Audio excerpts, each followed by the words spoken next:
Good morning વિદ્યાર્થી મિત્રો। આપણે આગળના વિડિયોની અંદર વિદેશ વેપાર એની પ્રસ્તાવના, વિદેશ વેપારને અસર કરતા માટેના કારણો, એ 4 કારણો સુધી હવે આ વિડિયોની અંદર આપણે વિદેશ વેપારની સ્વરૂપને અસર કરતી બાબતો વિશે લઈશું। કુલ 10 બાબતો છે। હવે આ બાબતમાં પહેલી બાબત જોઈએ વિદેશ વેપારના સાધનોની ભૌગોલિક અને વૈશ્વિક ગતિશીલતા। તો વિદેશ વેપારમાં વ્યવસાયિક અને ભૌગોલિક બંને પ્રકારની ગતિશીલતાઓ અસર કરતી હોય છે। એમાં પહેલી જોઈએ ભૌગોલિક ગતિશીલતા। સાધનોની ભૌગોલિક ગતિશીલતા એટલે શું? તો એક સ્થળેથી બીજા સ્થળે જે સાધનોને લઈ જવામાં આવે છે તેને ભૌગોલિક ગતિશીલતા કહેવાય। જ્યારે એક ક્ષેત્રમાંથી બીજા ક્ષેત્રમાં લઈ જવામાં આવે એને વ્યવસાયિક ગતિશીલતા કહેવાય। તો આંતરરાષ્ટ્રીય વેપારમાં ભૌગોલિક અને વ્યવસાયિક બંને પ્રકારની ગતિશીલતા ખૂબ જ ઓછી હોય છે, જેને કારણે આંતરરાષ્ટ્રીય વેપારમાં દરેક વર્ગ સરળતાથી ઝંપલાઈ શકતો નથી। એમાં પેલા સાધનોની ભૌગોલિક ગતિશીલતાની વાત કરીએ તો કોઈ પણ વેપાર પોતાના દેશની અંદર અથવા પોતાના વતનની નજીક જ વસ્તુ વેચાય ત્યાં સુધી એ વતનથી દૂર વસ્તુ વેચવા જવાનું પસંદ કરતો નથી।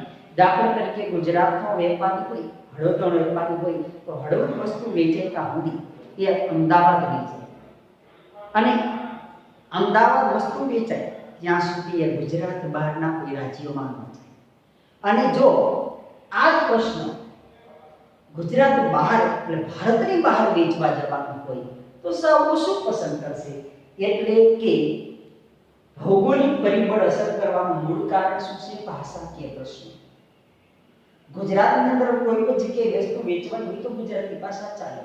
ગુજરાત બહાર જાય તો હિન્દી ભાષાનું નામ હોવું જોઈએ, વિદેશ બહાર જાય તો વિદેશી ભાષાનું નામ હોવું જોઈએ। એટલે કે જો વ્યક્તિ ભણેલ ગણેલ હોય તો વતનથી દૂર જવાનું પસંદ કરે, પણ ભણવામાં નબળો હોય અથવા ઓછો ભણેલો હોય કે પણ હોય તો બહાર ગુજરાત બહાર અથવા ભારતની બહાર વિદેશમાં સારા ભાવ મળતા હોવા છતાં પણ એ વિદેશમાં વસ્તુ વેચવાની બદલે સ્થાનિક લેવલે વસ્તુ વેચવાનું વધુ પસંદ કરે છે। આમ એ ભૌગોલિક ગતિશીલતા કેવી હોય છે કે ઓછી। તો બીજું વ્યવસાયિક ગતિશીલતાની વાત કરીએ તો એકને એક વ્યક્તિ એક વ્યવસાયમાંથી વધુ વેતન આપતા બીજા વ્યવસાયમાં જવાનું બહુ ઓછું પ્રમાણ જોવા મળે છે। દાખલા તરીકે પટાવાળો હોય, ભણતો જાતો હોય, એની શૈક્ષણિક લાયકાત હોય તો પટાવાળામાંથી ક્લાર્ક બની જાય, ક્લાર્કમાંથી મેનેજરનું પદ મળે, મેનેજરમાંથી એ પોતે સેક્રેટરી બને। આવું બહુ ઓછું બનતું હોય છે। 101% જેવો વર્ગ હોય કે ઓછા સ્થાનમાંથી ઊંચા સ્થાનમાં જતો હોય છે। આને વ્યવસાયિક ગતિશીલતા કહેવાય। અને આંતરરાષ્ટ્રીય બજારની વાત કરી તો આપણે જે શૈક્ષણિક લાયકાત લીધી છે એ લાયકાત પ્રમાણે આપણને કામ મળે ખરું નહીં મળે, એટલે કે વ્યવસાયિક ગતિશીલતા પણ કેવી હોય છે? ઓછી હોય છે। એટલે આંતરરાષ્ટ્રીય વેપારમાં સાધનોની ભૌગોલિક અને વ્યવસાયિક ગતિશીલતા ઓછી હોવાને કારણે આંતરરાષ્ટ્રીય વેપારમાં દરેક વર્ગ સરળતાથી ઝંપલાઈ શકતો નથી। આને વ્યવસાયિક ગતિશીલતા કહેવાય। ત્યાર પછી બીજું કારણ છે પડકારજનક સ્વરૂપ। તો પડકારજનક સ્વરૂપ એટલે શું? તો કે આંતરરાષ્ટ્રીય વેપાર કરવો હોય તો પહેલો પડકાર છે ભાષાનો, બીજો પડકાર છે વિદેશી મૂડીયામણનો અને ત્રીજો પડકાર છે એ દેશના રાજકીય પરિબળનો, બીજાનો। તો આંતરરાષ્ટ્રીય વેપારમાં ઝંપલાવ હોય તો પહેલો પડકાર આવે ભાષાનો। આપણી પાસે વિદેશી ભાષાનું જ્ઞાન હોય તો આરામથી સરળતાથી વિદેશમાં વેપાર કરી શકીએ, પણ જો આપણી પાસે વિદેશી ભાષાનું જ્ઞાન જ ન હોય તો આપણે સારી એવી વેચાણની તક હોવા છતાં વિદેશમાં જવાનું શું પસંદ કરશું? એટલે પહેલો પડકાર ભાષાનો આવે, બીજો પડકાર વિદેશી મૂડીયામણ। તો જે દેશમાં તમારે ખરીદ વેચાણ કરવું હોય એ દેશનું ચલણી નાણું તમારી પાસે હોવું જોઈએ। જો તમારી પાસે વિદેશી મૂડીયામણ ન હોય તો તમારે વિનિમય બેંક પાસે મૂડીયામણ લેવા જવું પડે આપણું દેશી ચલણી નાણું આપીને, પણ એને માટે લાંબી વિધિમાંથી પસાર થવું પડે। જે કાર્ય એક અભણ કોર્સ ભણેલી વ્યક્તિ માટે પડકારજનક હોય છે, અને ભણેલ ગણેલ વ્યક્તિ પણ આ કામ કરવામાં સંકોચ કરતો હોય છે. અને ત્રીજો પડકાર છે જે તે દેશમાં વેપાર કરવા માટે લેવી પડતી વિઝા. વિઝા બે બાજુથી લેવી પડે, દેશ પાસેથી લેવી પડે, જે દેશ વેપાર કરવો એ દેશની સરકાર પાસેથી પણ લેવી પડે, એમાં પણ લાંબી વિધિમાંથી પસાર થવું પડે. તો આ ત્રણેય કાર્ય પડકારજનક હોવાને કારણે સામાન્ય વ્યક્તિ આંતરરાષ્ટ્રીય વેપાર કરવાનું પસંદ કરતો નથી. પછી ત્રીજું કારણ છે રાજનીતિક પરિબળ. રાજનીતિક પ્રયત્નો. તો રાજનીતિક પ્રયત્નનો મતલબ એ થયો કે આંતરરાષ્ટ્રીય વેપાર કરવો હોય તો જુદા જુદા દેશનું રાજકીય વહીવટ જુદો જુદો હોય છે, એના નિયમો જુદા જુદા હોય છે, વિધિ જુદી જુદી હોય છે. તે ઉપરાંત આંતરરાષ્ટ્રીય વેપાર કરવો હોય તો આપણા દેશની સરકારની મદદથી વિદેશી સરકાર પાસેથી વિઝા લેવી પડે. આ બહુ કઠિન કાર્ય છે. અને એવું ક્યારે શક્ય બને તો કે દરેક દેશ પોતાના મિત્ર રાષ્ટ્ર પાસેથી રાજનીતિ મંજૂરી લઈ શકે, પણ શત્રુ રાષ્ટ્ર પાસેથી મંજૂરી કેમ લેવી? દાખલા તરીકે અમેરિકા સાથે આપણો મિત્ર રાષ્ટ્ર છે, અમેરિકામાં કોઈ પણ વસ્તુ ખરીદ વેચાણ કરવું હોય તો વિઝા લેવાની પ્રક્રિયા, વેપાર કરવાની પ્રક્રિયા સરળ છે. પણ પાકિસ્તાન કે ચીન સાથે વેપારની વાત આવે તો ખેંચતાણ ચાલી છે, તેની સાથે આંતરરાષ્ટ્રીય વેપાર કરવામાં આપણે સંકોચ કરશું. આમ રાજકીય પ્રયત્નો અને રાજકીય પરિબળો પણ આ માટે કારણભૂત છે. આપણે જાણીએ છીએ કે 1945 બીજું વિશ્વયુદ્ધ પછી દરેક દેશને સમજાણું કે યુદ્ધ એ વિનાશનું કારણ બને છે. જો દેશનો વિકાસ કરવો હોય તો યુદ્ધથી દૂર રહેવું જોઈએ, જેને કારણે દરેક દેશ એકબીજા સાથે હળીમળીને રહેવા લાગ્યા, મૈત્રીકરણ કરવા લાગ્યા, આંતરરાષ્ટ્રીય વેપારમાં એકબીજાને કરાર કરવા લાગ્યા, જેને કારણે આંતરરાષ્ટ્રીય વેપારનો વિકાસ થયો. પણ આ પરિબળ એક રાજકીય પરિબળ કહેવાય છે. એ પણ વિદેશ વેપારને અસર કરનારું પરિબળ હોય છે. ટૂંકમાં કહીએ તો દુશ્મન રાષ્ટ્ર સાથેના વેપારમાં તકલીફ હોય, મિત્ર રાષ્ટ્રમાં વેપારમાં સરળતા હોય છે. હવે ચોથું અસર જોઈએ તો વિવિધ ચલણોના ભાવ અને તેમના મૂલ્ય અંગેની અટકળો. એટલે કે આપણા દેશના ચલણી નાણાંની તો આપણને ખબર છે, પણ જુદા જુદા દેશનું ચલણી નાણું જુદું જુદું છે અને એના ભાવ પણ જુદા જુદા હોય છે. દાખલા તરીકે અમેરિકામાં જ આપણે વેપાર કરવો હોય તો આપણે અમેરિકા સાથે વેપાર કરવો હોય તો ડોલરની જરૂર પડે. હવે ભારતમાં ડોલરના ભાવ $1 બરાબર 70 રૂપિયા હોય ભારતમાં બોલે, અમેરિકામાં $1 560 રૂપિયા હોય, અથવા 65 રૂપિયા હોય કે 55 રૂપિયા હોય. તો એક જ ચલણી નાણું ડોલર, ભારતમાં એના ભાવ જુદા, અમેરિકાના જુદા. આમ દરેક દેશના ચલણી નાણાંના ભાવ દરેક દેશમાં એક સરખા હોતા નથી, જુદા જુદા હોય છે. એટલે આ પરિસ્થિતિમાં વિદેશી મૂડીમાલના માંગ અને પુરવઠાને ધ્યાનમાં રાખીને ભાવ બોલાય છે.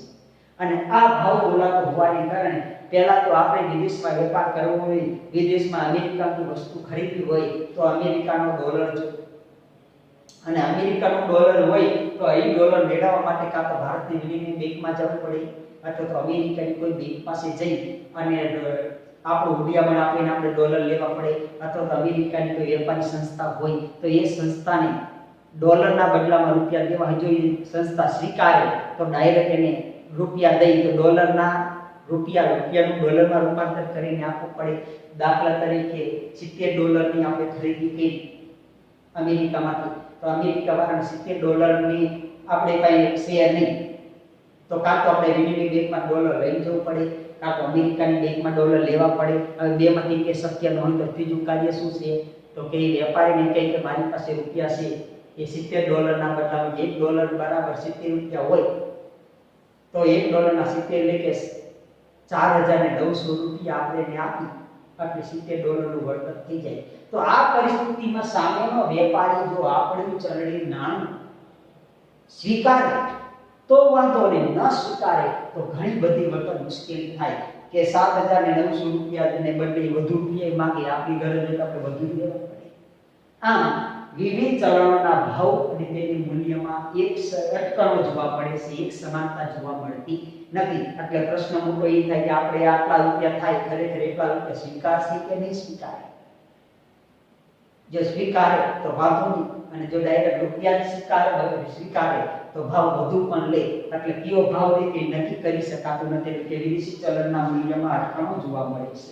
એ પણ મોટી અસર કરનારું પરિબળ છે. ત્યાર પછીની વાત કરીએ તો વિવિધતા ધરાવતી ચીજ વસ્તુઓનો વેપાર.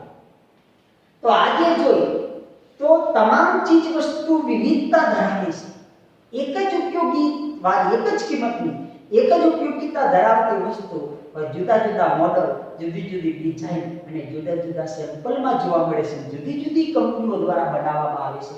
આપણે બજારમાં દુકાનમાં વસ્તુ લેવા જે ખાલી કિચન લેવું હોય તો કિચન લગભગ 20 થી 25 રૂપિયાની કિંમતમાં લગભગ 100 કિચનો હોય તો કેવું કિચન લેવું? પ્રશ્ન ઉભો થાય. આવી રીતે અનેક પ્રકારની ચીજ વસ્તુ કે સેવાઓ બજારમાં જોવા મળે છે. એટલે કે વસ્તુની વિવિધતા એટલી બધી છે કે જે ગ્રાહક પોતાના રસરૂચિના વલણ પ્રમાણે વસ્તુ ખરીદવા લાગે છે. એમાં ભારતમાં બનતી વસ્તુ કરતાં વિદેશમાં બનતી વસ્તુ સારી હોય તો લોકો વિદેશની વસ્તુ ખરીદે. દાખલા તરીકે અત્યારે તો ભારતમાં બનતા મોબાઈલો કરતાં વિદેશના એપલ મોબાઈલ છે કે અન્ય મોબાઈલો ખરીદવાની વલણ ભારતની અંદર વધતું જીવ છે. કારણ કે ભારતની વસ્તુ કરતાં વિદેશની વસ્તુ ગુણવત્તામાં ઊંચી હોય, કિંમતમાં નીચી હોય, તો સ્વાભાવિક છે કે આપણે દેશની વસ્તુ ખરીદવાની બદલે વિદેશી વસ્તુ ખરીદવાનું વધુ પસંદ કરશું. આમ વસ્તુમાં વિવિધતા જોવા મળે છે. અને બીજી વાત કે આંતરરાષ્ટ્રીય ગુણવત્તા ધારા અધિનિયમ હેઠળ જે વસ્તુ આપણે વિદેશમાં વેચવી હોય તો આંતરરાષ્ટ્રીય ગુણવત્તા ધારા પ્રમાણે આપણે વસ્તુની ગુણવત્તા લાવવી જોઈએ. એટલે સારી ઊંચી ગુણવત્તાવાળી વસ્તુ હશે તો એ વસ્તુ જ આપણે બજારમાં વેચીશું, નકર નહીં વેચી શકીએ. જો આંતરરાષ્ટ્રીય બજાર આપણે મેળવવું હોય તો આપણે આપણી ચીજ વસ્તુ કે સેવાની ગુણવત્તા હંમેશા ઊંચી જ રાખવી પડશે. કેવી ઊંચી? તો કે આંતરરાષ્ટ્રીય ગુણવત્તા ધારે નક્કી કરેલી ગુણવત્તા મુજબ વસ્તુ આપણે આંતરરાષ્ટ્રીય બજારમાં વેચી શકશું. જો એ પ્રમાણે ગુણવત્તા નહીં હોય તો એ વસ્તુ આપણે દેશમાં જ રાખવી પડશે, વિદેશમાં નહીં વેચી શકીએ. દાખલા તરીકે ભારતમાં શાકભાજીનો નિકાસ થાય છે, પણ નિકાસ થતી વસ્તુની સેમ્પલને નંગ અલગ અલગ સેમ્પલ બનાવીને વિદેશમાં મોકલવો પડે છે. એ આંતરરાષ્ટ્રીય વેપારમાં જે નક્કી કર્યું છે એ ગુણવત્તા આપણે હોય તો જ આપણે વેચી શકીએ. અનાજ, કઠોળ, શાકભાજીમાં પડીએ છીએ આમ કેમ ઔદ્યોગિક વસ્તુઓની પણ ગુણવત્તા નક્કી કરી છે. એ ગુણવત્તા મુજબ વસ્તુ હોય તો વિદેશમાં વેચી શકીએ. એટલે કે વિદેશ વેપાર કરવો હોય તો ચીજ વસ્તુ કે સેવાની ગુણવત્તા હંમેશા ઊંચી રાખવી પડે. જો ગુણવત્તા નીચી હોય તો વસ્તુ ચાલે નહીં. એટલે બે પ્રશ્ન. પહેલો તો ગુણવત્તા ઊંચી હોવી જોઈએ અને કિંમત નીચી હોવી જોઈએ. ઊંચી ગુણવત્તાવાળી વસ્તુ નીચી કિંમતે તમે વેચી શકો તો આંતરરાષ્ટ્રીય બજાર મળે, નહીં મળે નહીં. આવું દરેક કંપની માટે શક્ય બનતું નથી. એટલે આંતરરાષ્ટ્રીય વેપારમાં આપણો મોટો પ્રશ્ન ઊભો થાય છે. એક તો ગુણવત્તા વૈશ્વિક લેવલની હોવી જોઈએ અને ભાવ પણ વૈશ્વિક લેવલનો હોવો જોઈએ. ત્યાર પછીની અસર છે વિવિધ રાષ્ટ્રો અને આંતરરાષ્ટ્રીય સંસ્થાઓના સંયુક્ત પ્રયાસો. તો આંતરરાષ્ટ્રીય વેપાર છે એ કોઈ મારા તમારા જેવા વ્યક્તિગત કે નાના માણસો નથી કરી શકતા.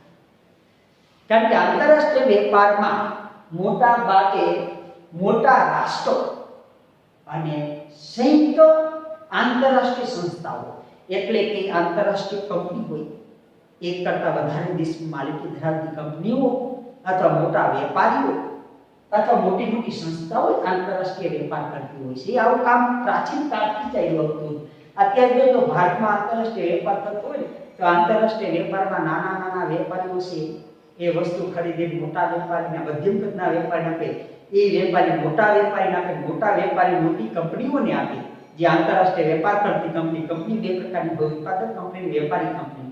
તો વેપારી કંપની આપે, વેપારી કંપની એ માલ સામાન યોગ્ય ગુણવત્તા ધારા ચેક કરીને જ ખરીદે છે અને પછી એ વસ્તુ એ જથ્થાબંધ રીતે કોઈ પણ દેશમાં વેચે છે.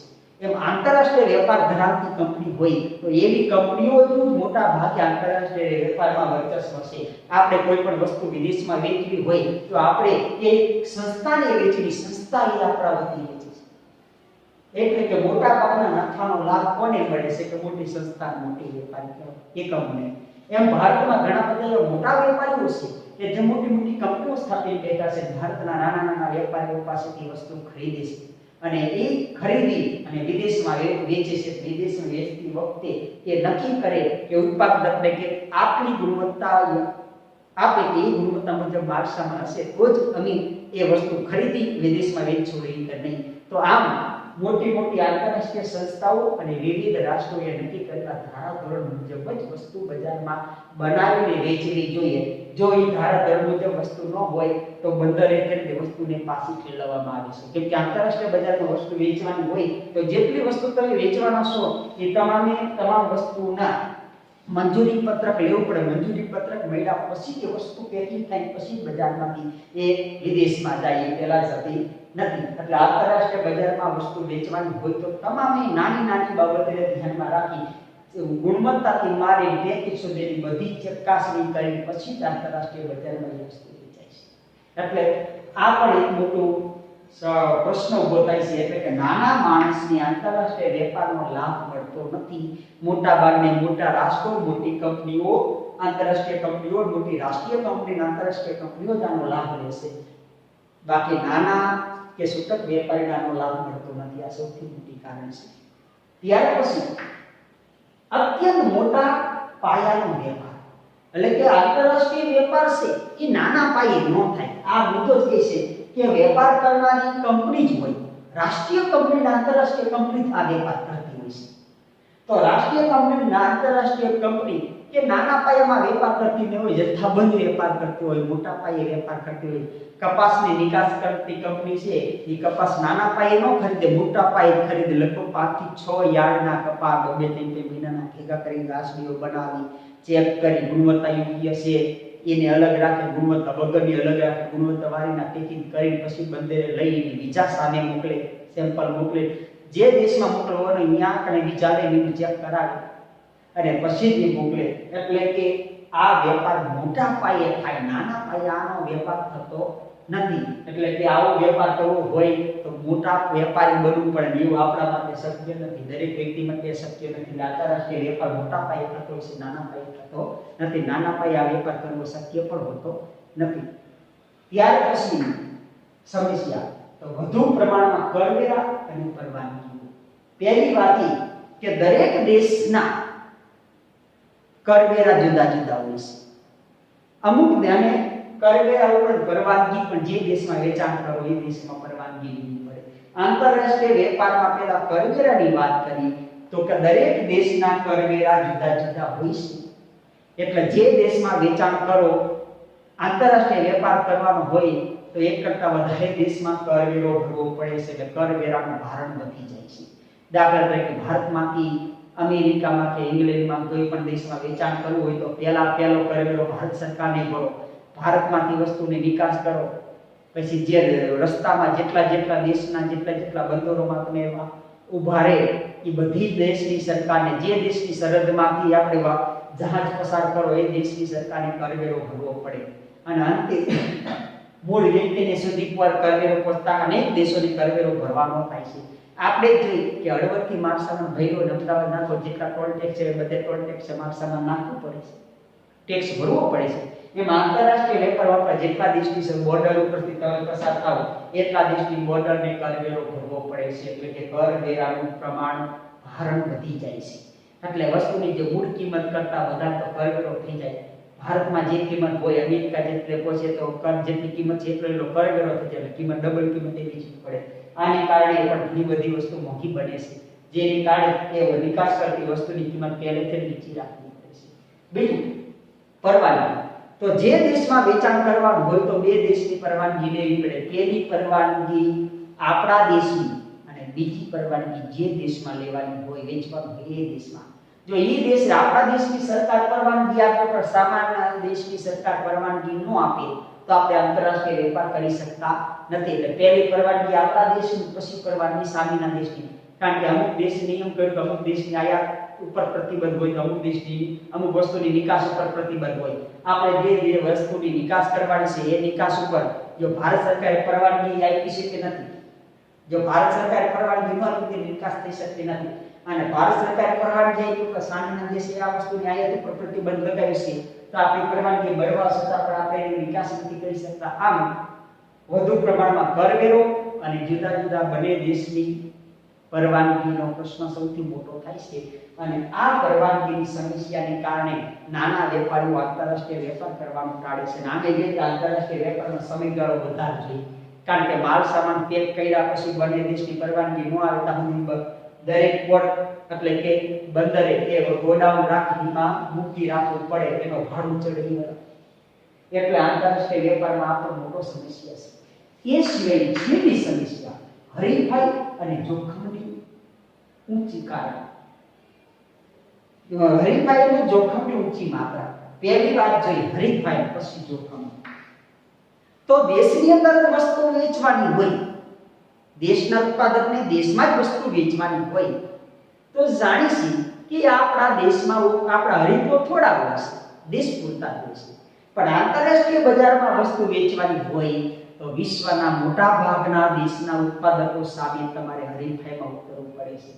એટલે કે હરીફાઈનું પ્રમાણ સૌથી વધારે હોય છે અને આંતરરાષ્ટ્રીય હરીફાઈમાં ટકવું હોય તો વસ્તુની ગુણવત્તા ઊંચી અને ઉત્પાદન કિંમત નીચી હોવી જોઈએ, તો જ આંતરરાષ્ટ્રીય બજારમાં આપણે મેળવી શકીએ. જો આંતરરાષ્ટ્રીય બજાર મેળવવું હોય તો આપણે વસ્તુની ગુણવત્તા ખૂબ જ ઊંચી લઈ જવી પડે, ઉત્પાદન ખર્ચ નીચો લાવવો પડે. ના ત્યારે શક્ય બને કે અતિ આધુનિક ટેકનોલોજીનો ઉપયોગ થતો હોય, અતિ ઉચ્ચ ગુણવત્તાવાળો કાચો માલ વપરાતો હોય અને સારા તાલીમ પામેલા કર્મચારીઓ આપણી પાસે હોય તો જ આપણે આંતરરાષ્ટ્રીય હરીફાઈમાં ટકી શકીએ, વસ્તુ બનાવી શકીએ, નકર ન બનાવી શકીએ. એટલે કે હરીફાઈમાં આંતરરાષ્ટ્રીય બજારમાં ટકવું હોય તો આંતરરાષ્ટ્રીય હરીફાઈમાં ટકી શકે એવો માલ સામાન બનાવવો જોઈએ. પહેલી શરત. અને બીજું જોખમની ઊંચી માત્રા. જોખમની ઊંચી માત્રા એ માટે છે કે આંતરરાષ્ટ્રીય વેપાર તમે કરશો તો મોટા ભાગનો માલ સામાન જહાજ દ્વારા દરિયાઈ માર્ગે લઈ જવાનો હોય છે. ભારત જેવા દેશને મોટા ભાગનો વેપાર જોઈ તો આરબ દેશોમાં સાથે જમીન માર્ગે થઈ, આરબ દેશો કરતા વધારે અમેરિકા જેવા દેશમાં કે ઇંગ્લેન્ડમાં જવું તો દરિયાઈ માર્ગે જવું પડે છે, કારણ કે ભારતનો મોટા ભાગનો વેપાર દરિયાઈ સમુદ્ર માર્ગે છે. 1600 કિલોમીટરના રસ્તા ઉપર આપણે જવાનું હોય છે. તો સમુદ્રનો માર્ગે જવાનું હોય તો સમુદ્રના માર્ગે વાવાઝોડું થાય, વરસાદ થાય, સમુદ્રી તોફાન થાય અને એક વાતાવરણમાં સતત પલટો આવતો હોય છે, જેને કે અંદર રહેલા માલ સામાનને ખૂબ જ નુકસાન જવાની સંભાવના હોય છે અને કદાચ માલ સામાન ભેરો છે સામે પહોંચે તો પહોંચે, અદ્વૈતે ડૂબી પણ જાય. એટલે જોખમનું પ્રમાણ તો માલ સામાન પહોંચાડવાનું જોખમ એ સૌથી મોટું જોખમ. માલ સામાન પહોંચાડ્યા પછી પણ જો સામેના બજારમાં દેશમાં એ વસ્તુ વેચાય છે કે નહીં એનું પણ જોખમ છે. એટલે કે આંતરરાષ્ટ્રીય બજારમાં હરીફાઈનું પ્રમાણ અને જોખમની માત્રા ખૂબ જ ઊંચી હોય છે, જેને કારણે સામાન્ય કે નાની પેઢી કે નાનો ઉત્પાદક આંતરરાષ્ટ્રીય બજારમાં એ પોતે સફળતા મેળવી શકતો નથી. આંતરરાષ્ટ્રીય બજારમાં સફળતા મેળવવી હોય તો મોટા ભાગે મોટી એકમ, મોટી સંસ્થા અને ઉચ્ચ ગુણવત્તાવાળી સંસ્થા જ ચાલે છે. સામાન્ય વ્યક્તિ કે સામાન્ય સંસ્થા એ આંતરરાષ્ટ્રીય વેપાર કરી શકતી નથી. આમ આંતરરાષ્ટ્રીય વેપારને અસર કરનારી અનેક પરિબળો હતા. એમાં 10 પરિબળો આપણે જોયા. આ પરિબળો તે મહત્વના છે અને આ પરિબળોની સામે પસાર થઈને આંતરરાષ્ટ્રીય વેપાર કરવો પડે. એટલે આપણે કહી શકીએ કે આંતરરાષ્ટ્રીય વેપાર ખૂબ જ મુશ્કેલ, ખૂબ જ કઠિન અને ખૂબ જ ટેલેન્ટ વ્યક્તિ હોય એ જ આ વેપાર કરી શકે છે. એટલે આંતરરાષ્ટ્રીય વેપારનું ધોરણ ખૂબ જ કઠિન છે. આ મુદ્દો અહીંયા આપણે પૂરો કરીશું.